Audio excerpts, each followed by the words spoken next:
नमस्कार दोस्तों। इलेक्शंस में जब आप वोट डालने जाते हो, अपनी पसंदीदा पार्टी के लिए ईवीएम पर बटन दबाते हो, कभी आपने सोचकर देखा है कि क्या गारंटी है आपका वोट एक्चुअली में रजिस्टर किया जा रहा है, आपका वोट एक्चुअली में काउंट किया जा रहा है। और सिर्फ ईवीएम के लिए नहीं बोल रहा मैं, बैलेट पेपर के लिए भी सोचकर देखो। बैलेट पेपर से जब आप वोट दोगे, क्या गारंटी है उस बैलेट पेपर को काउंट किया जाएगा जब एक्चुअली में वोट्स की काउंटिंग होगी? तो कोई घपला नहीं करेगा। यहां पर हमें यह गारंटी मिलती है एक सेंट्रल एजेंसी से, जो कि है इलेक्शन कमीशन।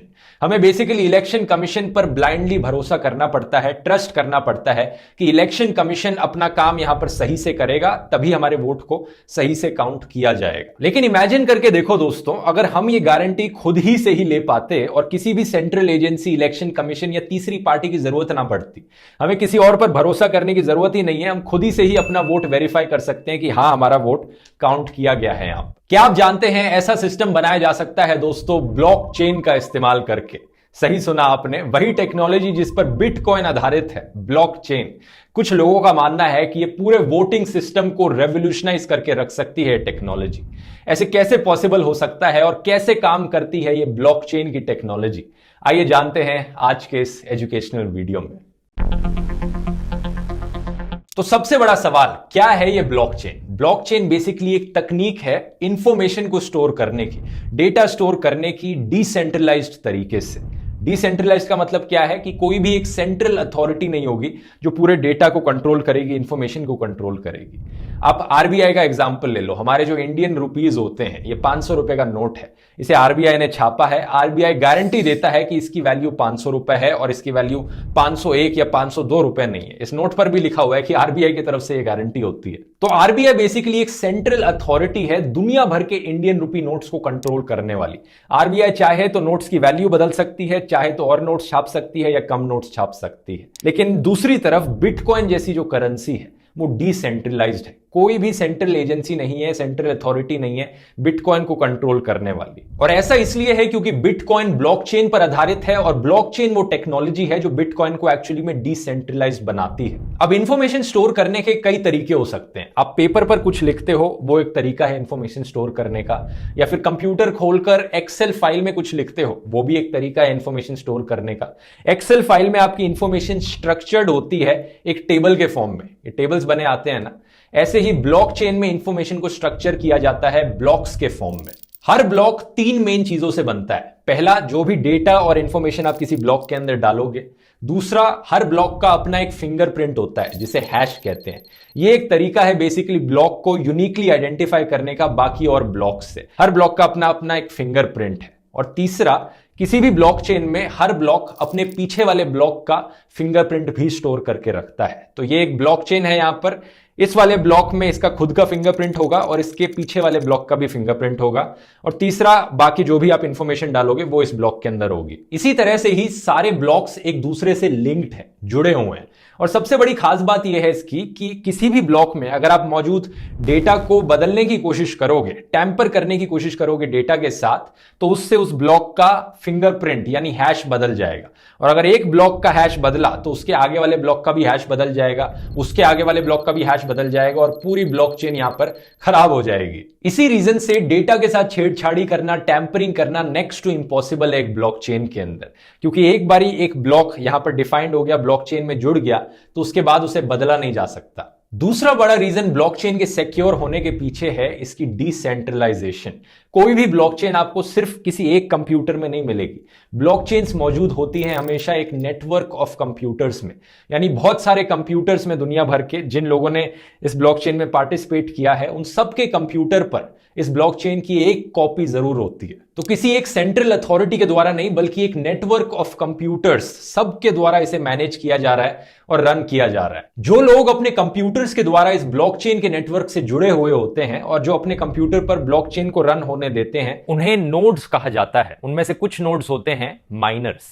जब भी ब्लॉकचेन में कोई नया डेटा ऐड किया जाता है तो इन सारे माइनर्स का काम होता है उसे वेरीफाई करना कि जिस इंसान ने इस डेटा को ऐड किया वो सही तरीके से किया है या नहीं किया, या फिर यहां पर कोई टैंपरिंग करने की कोशिश करी जा रही है। ये सारे माइनर्स इस चीज को वेरीफाई करते हैं, रिकॉर्ड करते हैं। तो कोई भी कंप्यूटर जो इस नेटवर्क से कनेक्टेड है वो देख सकता है कि इस ब्लॉकचेन में कौन कौन से ब्लॉक्स ऐड किए गए हैं। किसी भी थर्ड पार्टी की जरूरत नहीं, कोई सेंट्रल अथॉरिटी की जरूरत नहीं। आप भी अपना कंप्यूटर नेटवर्क से कनेक्ट करके जान सकते हैं और खुद से वेरीफाई कर सकते हैं। इसलिए मैंने कहा था शुरू में कि इलेक्शन के प्रोसेस में ऐसी इलेक्शंस कंडक्ट करवाई जा सकती हैं जहां पर आप वोट दें और खुद ही से ही वेरीफाई कर सकते हैं कि एक्चुअली में आपका वोट यहां पर काउंट किया गया है या नहीं किया गया। लेकिन ये सब तो बहुत थ्योरेटिकल चीजें हो गई, कुछ प्रैक्टिकल रियल लाइफ एग्जांपल्स देखते हैं, आपको बेहतर समझ में आएगा। मैंने बात करी एक ब्लॉकचेन एक्सपर्ट से इसके रिगार्डिंग, आर्गो ऐप के को फाउंडर। आर्गो ऐप ऐसे टूल्स प्रोवाइड करती है आपको जो आपकी एप्लीकेशंस को, वेबसाइट्स को डिप्लॉय करने में मदद कर सकते हैं एक डिसेंट्रलाइज्ड ब्लॉकचेन पर। इससे फायदा यह है कि आपको अनलिमिटेड बैंडविड्थ मिलेगी, 100% अप टाइम मिलेगा और बाकी सारे फायदे जो किसी भी डिसेंट्रलाइज्ड ब्लॉकचेन से मिलते हैं। आर्गो ये काम करेगी आपकी एप्लीकेशन को डिसेंट्रलाइज्ड ब्लॉकचेन पे रन करने का। प्रशांत, आप कुछ practical real life use cases बता सकते हैं ब्लॉकचेन के जहां पर इसे इस्तेमाल ऑलरेडी किया जाने लग रहा है बिटकॉइन के अलावा? तो अगर मैं इंडिया की सिर्फ बात करूं, इंडिया में जो सबसे बड़ा यूज केस दिखता है वो है एजुकेशन सिस्टम में, जहां पे लोग मार्कशीट को फोर्ज करके दिखाते हैं। कई जगह क्या होता है कि आप लोगों को भरोसा नहीं होता है कि सामने वाला बंदा आईएम से पढ़ा हुआ या फिर सामने वाला बंदा आईआईटी से पढ़ा हुआ, राइट। अगर मैं आपसे बोलूं कि मेरे को आप प्रूफ बताओ, तो आपके पास हो सकता है कि आज प्रूफ ना हो अपार्ट फ्रॉम योर सर्टिफिकेट, ठीक है, लेकिन आप डिजिटली प्रूफ भी नहीं कर सकते, अटैच नहीं कर सकते कहीं। तो वहां पे एक सबसे बड़ा यूज केस है और लोग उस पर काम कर रहे हैं। तो मतलब हम अपनी सारी मार्कशीट और सर्टिफिकेट्स ऑनलाइन अपलोड कर सकते हैं और फिर वो बदले नहीं जा सकते, ये फायदा है ब्लॉकचेन। जी हाँ, जी हाँ। और इससे सबसे बड़ा यूज केस ये भी है कि जो मार्कशीट अपलोडर है, लेट्स से कि सीबीएसई इज अ बोर्ड, ठीक है, या फिर यूपी इज अ बोर्ड, और जो भी बोर्ड्स हैं वो बोर्ड डायरेक्टली ब्लॉकचेन यूज करके मार्कशीट अपलोड कर सकते हैं, ताकि कल को क्या हो सकता है, करप्ट कोई इंसान वो इन सारे सीबीएसई या फिर इन सारे बोर्ड्स के अंदर चला गया और वो अगर चाहे तो आपका मार्कशीट भी चेंज कर सकता है। अगर आप बिलीव नहीं करोगे, that is possible today also. लेकिन अगर वो चीज ब्लॉकचेन के थ्रू की गई होती तो it can never be change. अगर वो चेंज आपकी पुरानी मार्कशीट को कभी चेंज नहीं किया जा सकेगा। अगर वो चेंज नहीं करता है तो आपको उसका एक ट्रेस दिख जाएगा कि ये बंदे ने यहाँ पे चेंज किया। एक सवाल शायद आपके दिमाग में यहां पर आएगा कि अगर ब्लॉकचेन में मौजूद इंफॉर्मेशन को हर कोई देख सकता है और ब्लॉकचेन की कॉपी नेटवर्क के हर कंप्यूटर में मौजूद होगी, तो आप जो भी इंफॉर्मेशन डालोगे वो प्राइवेट नहीं रहेगी, फिर तो इंफॉर्मेशन को कोई भी देख सकता है, आपकी प्राइवेसी का क्या। एक्चुअली में दोस्तों, जो भी इंफॉर्मेशन डाली जाती है ब्लॉकचेन पे वो ना सिर्फ सिक्योर है बल्कि प्राइवेसी को प्रोटेक्ट भी करती है। ऐसा इसलिए क्योंकि नेटवर्क में मौजूद हर कंप्यूटर के पास अपनी एक प्राइवेट की होती है और एक पब्लिक एड्रेस होता है। इसे बेसिकली ईमेल एड्रेस और ईमेल के पासवर्ड की तरह समझ लो। जब आप अपने ईमेल पे लॉगिन करते हो तो आप अपना ईमेल आईडी डालते हो और अपना पासवर्ड डालते हो और आप अपने ईमेल अकाउंट के अंदर सिर्फ खुद ही से ही लॉगिन कर सकते हो। ऐसा ही ब्लॉकचेन के साथ भी है। लेकिन जब आप दूसरों को अपना ईमेल आईडी शेयर करते हो तो आप अपना पब्लिक एड्रेस शेयर करते हो, ना कि अपनी प्राइवेट की शेयर करते हो। और ये जो पब्लिक एड्रेस होता है ये बहुत ही रैंडम सा कॉम्बिनेशन है कुछ नंबर्स और डिजिट्स का, कुछ इस तरह से। तो अगर आप वोट डालते हो अपने पब्लिक एड्रेस का इस्तेमाल करके किसी कैंडिडेट को ब्लॉकचेन के सिस्टम के द्वारा, तो आपका नाम तक भी प्राइवेट रहेगा। बाकी नेटवर्क में मौजूद कंप्यूटर्स को सिर्फ ये दिखेगा कि इस पब्लिक एड्रेस ने इस कैंडिडेट के लिए वोट डाला है, लेकिन उस पब्लिक एड्रेस के पीछे कौन इंसान है, उस इंसान का नाम क्या है, एज क्या है, एड्रेस क्या है, कुछ नहीं पता चलेगा। तो इससे प्राइवेसी भी मेंटेन रहेगी। आपकी जो कंपनी है वो क्या करती है ब्लॉकचेन को लेकर? हमारी जो कंपनी जो सॉल्व करती है वो ये करती है कि लेट्स से कि कल को आपको कोई भी डेटा है, फॉर एग्जांपल जो जिन कंपनीज के बारे में बात कर रहा हूँ, जो सर्टिफिकेट वगैरह अपलोड कर रहे हैं या फिर जो लोग भी ब्लॉकचेन यूज कर रहे हैं, राइट, तो वो लोग हमारे प्रोडक्ट को डायरेक्टली यूज कर सकते हैं to perform the entire operation. हमारा जो इंटायर प्रोडक्ट वो ओपन सोर्स है, कम्युनिटी ड्रिवन, कम्युनिटी इसको चलाती है। हमारा काम है कि we come into the picture, कि हम उनको प्रोडक्ट बना के देते हैं। कम्युनिटी बोलती है कि मेरे को ये फीचर चाहिए, तो हम वो बनाते हैं। तो बेसिकली आप कह रहे हो अगर सीबीएसई आपके पास आएगी और बोलेगी कि हमें पूरा अपना मार्कशीट का सिस्टम ब्लॉकचेन पर करना है, तो ये आपकी कंपनी कर देगी? हम उनके करके नहीं देंगे। तो हमारे यहाँ पे देखो दो चीजें होती है, एक होता है आप प्लेटफॉर्म बनाते हो, एक होता है कि आप सर्विस प्रोवाइड करते हो। तो हम लोग प्लेटफॉर्म बना रहे हैं और उसके ऊपर सीबीएसई अगर अपना एप्लीकेशन बनाना चाहती है वो बना सकती है और हम उनकी हेल्प करेंगे उसको बनाने में। अच्छा, मतलब कोई भी कंपनी अपने आप को ब्लॉकचेन के थ्रू रन करना चाहती है तो वो आपका प्लेटफॉर्म इस्तेमाल कर सकती है? जी हाँ। अब इसका सबसे बड़ा फायदा क्या होता है कि लेट्स से कि होता है क्या, कभी कभी आप देखोगे सीबीएसई और गवर्नमेंट की साइट्स हैं वो मैक्सिमम टाइम 404 एरर देने लगती है ऑन द फ्रंट एंड, या फिर इनका फ्रंट एंड लोड ही नहीं होता। तो उस केस में क्या होता है कि या तो ये लापरवाही होती है कि आप सिस्टम्स को मेंटेन नहीं कर रहे हो, तो उन लापरवाही या फिर आप किसी भी कह लो कि ह्यूमन एरर्स को अवॉइड करने के लिए आप एक बैकअप बना सकते हो हमारे थ्रू, और उन साइट्स को आप हमारे थ्रू डिप्लॉय कर सकते हो। तो क्या होगा कि इवन दो आपका ओरिजिनल डोमेन डाउन है, लेकिन आपका जो एक क्योंकि ब्लॉकचेन क्या होता है, वो एक नोड्स पे काम करता है, ट्रांजैक्शन आईडीज पे काम करता है, तो आपका वो जो ट्रांजैक्शन आईडी है वो हमेशा लाइव रहेगा और कोई भी यूजर जाकर उसको क्लिक करके ओपन कर सकता तो है। मतलब वो कभी आपके डाउन ब्लॉकचेन पे अगर कोई भी वेबसाइट रहेगी तो वो कभी भी 404 का एरर नहीं देगी ना, ये तो फॉर श्योर है, कभी नहीं देगी अनटिल अनलेस एक बहुत ही कैटास्ट्रॉफिक इवेंट हो जाए और वर्ल्ड के जितने भी नोड हैं, जहां जहां भी स्प्रेड आउट है, जो भी लोग हमारे हाँ, नोड मतलब वगैरह रन जितने कर भी रहे हैं, कंप्यूटर्स वो नेटवर्क सारे से खत्म हो कनेक्टेड है सब डाउन चले जाए। सब डाउन चले जाए। अब वो next to impossible kind of situation, until unless बहुत बड़ा कोई एक इवेंट नहीं हो जाता। तब क्या होगा जब ब्लॉकचेन नेटवर्क के अंदर कोई इंसान घपला करने की कोशिश करेगा? ये सिस्टम उसे कैसे होने से रोक सकता है? बिटकॉइन ब्लॉकचेन का एग्जांपल लेते हैं। मान लो ए टू बी 50 रुपए ट्रांसफर किए जाने हैं, तो यहां पर एक नया ब्लॉक बनाया जाएगा जिसमें लिखा होगा ए का पब्लिक एड्रेस क्या है, बी का पब्लिक एड्रेस क्या है और कितने पैसे ट्रांसफर किए जा रहे हैं। 50 रुपए ट्रांसफर किए जा रहे हैं। अब नेटवर्क में मौजूद बाकी कंप्यूटर्स इस चीज को रिकॉर्ड करेंगे, देखेंगे अच्छा ए ने कहा है बी को ट्रांसफर करने, इतने ट्रांसफर करने हैं, ठीक है हम वेरीफाई करते हैं इस ट्रांजैक्शन को। लेकिन उनमें से एक कंप्यूटर कहेगा कि नहीं, हम ए टू बी ट्रांसफर नहीं कर रहे हैं, हम ए टू मुझे ट्रांसफर कर रहे हैं। लेकिन बाकी जो कंप्यूटर्स उस ट्रांजैक्शन को रिकॉर्ड कर रहे हैं, जो डिसेंट्रलाइज्ड नेटवर्क में मौजूद है, वो कहेंगे कि नहीं ऐसा तो नहीं है, हम तो देख रहे हैं ये ए टू बी ट्रांसफर जा रहा है। तो इसीलिए ये सिस्टम बाकी और कंप्यूटर्स की सुनेगा और ट्रांजैक्शन को ए टू बी होने देगा। अगर एक्चुअली में कोई घपला करना है ब्लॉकचेन नेटवर्क में तो इसमें 51% मेजॉरिटी की जरूरत है। तो ये एक डिसएडवांटेज भी बताया जाता है एक ब्लॉकचेन का। नेटवर्क पे मौजूद अगर 51% कंप्यूटर्स को कोई हाईजैक कर ले, हैक कर ले और कुछ फ्रॉड कर दे तो वो फ्रॉड हो सकता है एक्चुअली में। लेकिन रियलिस्टिकली बात की जाए तो 51% कंप्यूटर्स को एक नेटवर्क पे हैक करना नेक्स्ट टू इम्पॉसिबल है, क्योंकि वो सारे डिसेंट्रलाइज्ड हैं, एक दूसरे से कनेक्टेड नहीं है कि एक को हैक किया तो दूसरा भी हैक हो जाएगा।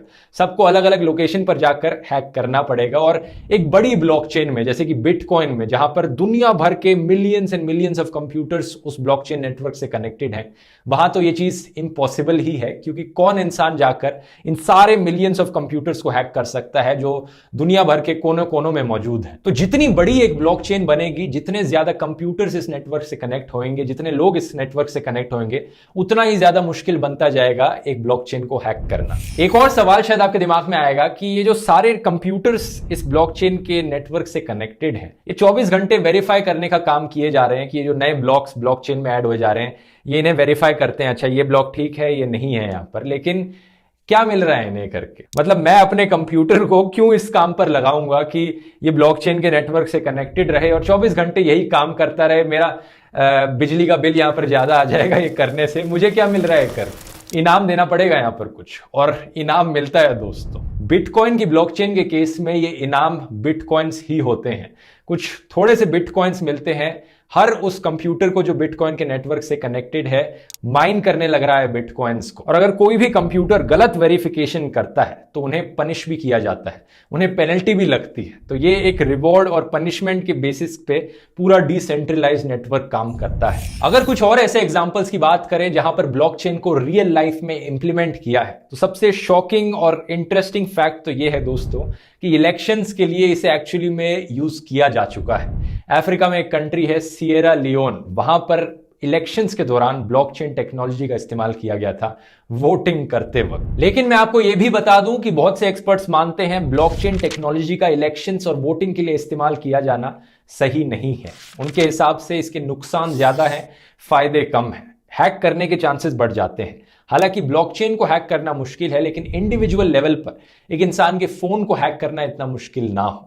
और ऐसे अटैक्स किए जा सकते हैं जहां पर नेटवर्क स्विच ऑफ किया जाए। तो ये एक्चुअली कोई इतना सिंपल सॉल्यूशन नहीं है, बल्कि एक डिबेट का मुद्दा है। इसे एक्चुअली में कैसे इंप्लीमेंट किया जा सकता है और क्या इसे करना सही भी है या नहीं है। लेकिन कुछ और सेक्टर्स हैं जहां पर ब्लॉकचेन डेफिनेटली बहुत यूजफुल है और ऑलरेडी यूज भी किया जाने लग रहा है। जैसे कि हेल्थ केयर सेक्टर में मेडिकल डेटा को स्टोर करने के लिए ब्लॉकचेन का इस्तेमाल किया जा सकता है, ताकि पेशेंट्स का जो मेडिकल रिकॉर्ड है वो किसी सेंट्रलाइज जगह पर डेटाबेस में ना स्टोर हो, किसी डॉक्टर को जब तक उन्हें जरूरत ना पड़े दिख ना सके, ज्यादा प्राइवेसी मिलेगी पेशेंट्स को और ज्यादा इजीली एक्सेसिबल रहेगा वो डेटा। ट्रेडिंग में भी इसका बहुत अच्छे से इस्तेमाल किया जा सकता है। वी ट्रेड नाम का एक प्लेटफॉर्म है जिसे बहुत लोग ऑलरेडी इस्तेमाल करने लग रहे हैं।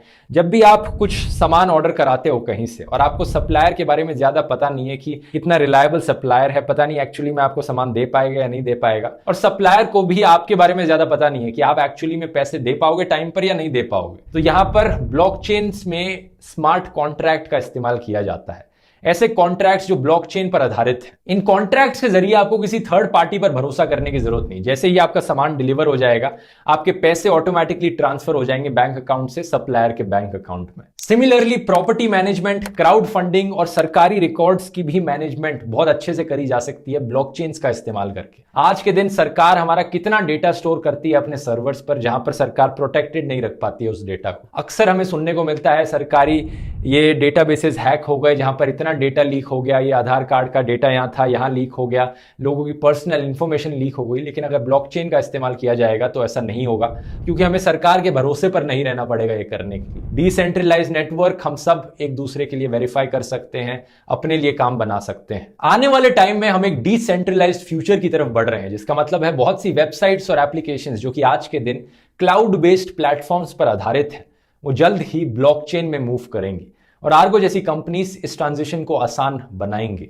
आपको क्या लगता है आने वाले फ्यूचर में क्या पोटेंशियल है ब्लॉकचेन की? मेरे को भरोसा है कि आगे आने वाले 10 से 15 साल बाद आप कोई भी एप्लीकेशन उठाओगे, सोशल मीडिया से ले लो, सेंसरशिप से ले लो, या फिर आप जैसे आप कॉपीराइट का इशू ले लो, वीडियो अपलोड का ले लो, स्ट्रीमिंग प्लेटफॉर्म, कोई भी प्लेटफॉर्म का आप नाम ले लो, वो सारे कंपनीज ब्लॉकचेन उनको यूज करना ही पड़ेगा, क्योंकि आज का जो यूजर है वो अब ज्यादा ट्रस्ट और बिलीफ फैक्टर पे बिलीव ज्यादा करता है, और वो उन कंपनीज पे ज्यादा जाना पसंद करता है जो अपने चीजों को ओपन रखते हैं, ना कि इसको क्लोज करके और अपने अकॉर्डिंगली इसको मॉडिफाई करके और यूज करते हैं। इसी रीजन से कुछ लोगों का मानना है कि ब्लॉकचेन्स रेवोल्यूशनाइज करके रख सकती हैं दुनिया को, जैसे इंटरनेट ने इतिहास बदल के रख दिया। आज के दिन हम इंटरनेट के बिना जिंदगी इमेजिन नहीं कर सकते। ऐसे ही कुछ लोग कहते हैं कि आने वाले टाइम में ब्लॉकचेन्स के बिना जिंदगी इमेजिन करना मुश्किल हो जाएगा। देखते हैं आने वाले टाइम में इसे कैसे इस्तेमाल किया जाएगा, और उम्मीद करता हूं आपको वीडियो इंफॉर्मेटिव लगा होगा। आर्गो का लिंक नीचे आपको डिस्क्रिप्शन में मिल जाएगा, जरूर जाकर चेकआउट करिए और मिलते हैं अगले वीडियो में।